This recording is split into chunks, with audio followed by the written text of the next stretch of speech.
160 शब्द प्रति minute. Start.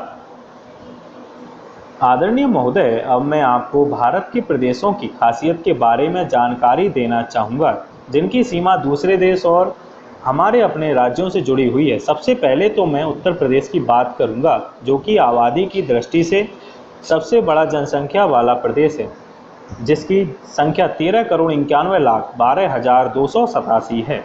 Lakshadweep हमारे देश का सबसे कम जनसंख्या वाला संघ शासित प्रदेश है, जहां पर 51,681 लोग निवास करते हैं। इसके ठीक विपरीत हमारा मध्य प्रदेश है, जो कि क्षेत्रफल में सबसे ज़्यादा 4,43,446 वर्ग किलोमीटर में फैला हुआ है।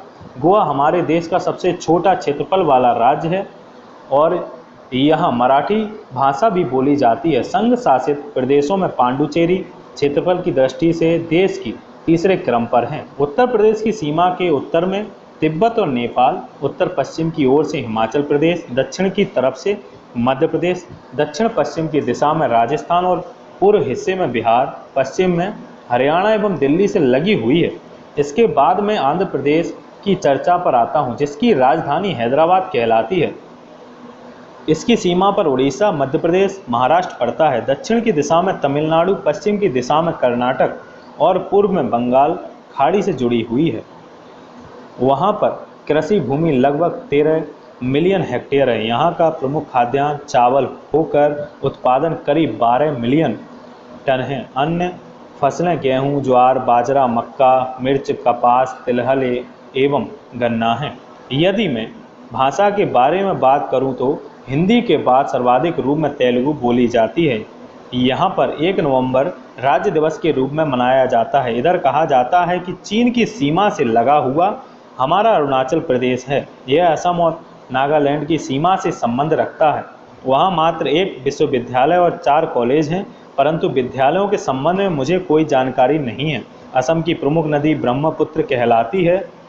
इसकी सीमा से त्रिपुरा, मिजोरम, मणिपुर भी संबंध रखे हुए हैं। जम्मू कश्मीर का कुछ हद तक आतंकवादियों के मामले में पाकिस्तान से संबंध है।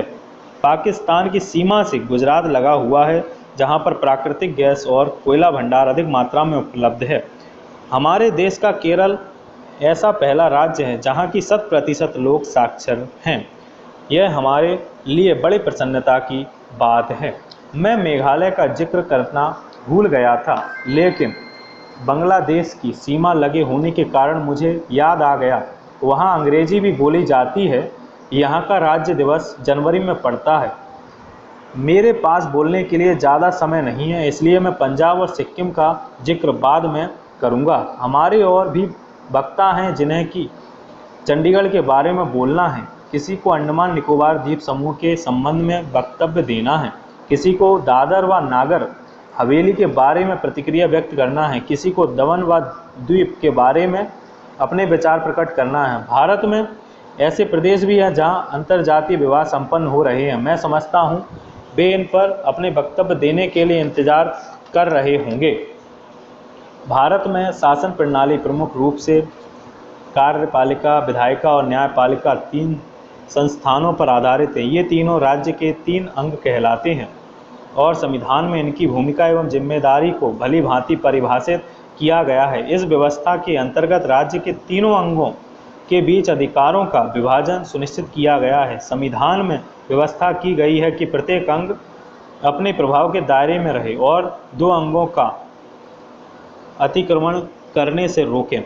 इन तीनों को शासन के 3 स्तरों संघ और राज्य और स्थानीय निकाय से आच्छादित किया गया है। संविधान के अंदर 17वीं, 11वीं, 12वीं अनुसूचियों में तीनों स्तर की जिम्मेदारियों का सीमांकन किया है। इनमें से दूसरा स्तर विशेष रूप से महत्वपूर्ण माना गया है, क्योंकि आम नागरिक को प्रभावित करने के अनेक विषय शिक्षा, किराया नियंत्रण, भूमि अधिग्रहण, पुलिस, जन स्वास्थ्य, स्वच्छता और विद्युत से संबंधित राज्यों के अधिकार क्षेत्र में आते हैं। अतः सुशासन की वास्तविक चुनौती राज्य स्तर पर सामने आती है। सुशासन सुनिश्चित करने के बारे में विधायिका की भूमिका पर सार्वजनिक बहस द्वारा नए सिरे से बल दिए जाने की आवश्यकता है। सुशासन राज्य के 3 अंगों की परिधि के अंदर आता है, लेकिन कार्यपालिका और विधायिका की भूमिका सुशासन सुनिश्चित करने में अधिक महसूस होती है। कार्यपालिका अर्थात सरकार की जिम्मेदारी शासन करने की होती है, जबकि विधायिका का दायित्व बेहतर शासन करना होता है। भारत में कार्यपालिका को नीति निर्धारण के व्यापक अधिकार प्रदान किए गए हैं।